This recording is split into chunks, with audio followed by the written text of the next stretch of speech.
Tamannaah actually term UI/UX അല്ല UX/UI ആണ്. Let tell you why. നമ്മളൊക്കെ ഡെയിലി ലൈഫിൽ ഇഷ്ടംപോലെ വെബ് ആപ്ലിക്കേഷൻസ്, വെബ്സൈറ്റ്സ്, ആപ്ലിക്കേഷൻസ് ഒക്കെ യൂസ് ചെയ്യുന്നുണ്ട്, right?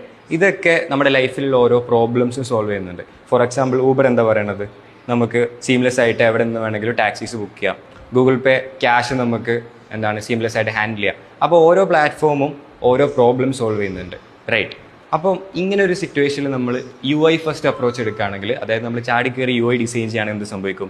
End of the day നമ്മൾ ഈ പ്രൊഡക്റ്റ് എന്താണോ, അതിൻ്റെ ഓഡിയൻസ് ആരാണോ, എന്ത് പ്രോബ്ലം ആണോ സോൾവ് ചെയ്യുന്നത്, ഇതൊന്നും നമ്മൾ ചെക്ക് ചെയ്യാണ്ട് ഡിസൈൻ ചെയ്യും. അപ്പം end of the day full confusion ആവും, അത് ഒരു യൂസ് കേസും ഇല്ലാണ്ടാവും, റൈറ്റ്? അപ്പം എന്തായി? അത്ര എഫേർട്ട് നമുക്ക് വേസ്റ്റ് ആയി.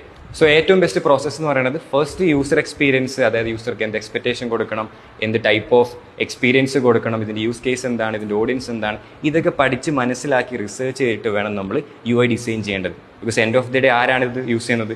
യൂസേഴ്സാണ്, റൈറ്റ്? അതായത് നമ്മൾ ചെറിയ കുട്ടികൾക്ക് വേണ്ടി ഡിസൈൻ ചെയ്യുന്ന പോലെയല്ല നമ്മൾ മുതിർന്നവർക്ക് വേണ്ടി ഡിസൈൻ ചെയ്യുക. ഒരു എഡ്യൂക്കേഷൻ ആപ്പ് ഡിസൈൻ ചെയ്യുന്ന പോലെയല്ല നമ്മളൊരു എൻ്റർടൈൻമെൻറ്റ് ആപ്പ് ഡിസൈൻ ചെയ്യുക, റൈറ്റ്? ഇതിൽ വേരിയസ് ആയിട്ടുള്ള ഫാക്ടേഴ്സ് ഉണ്ട്.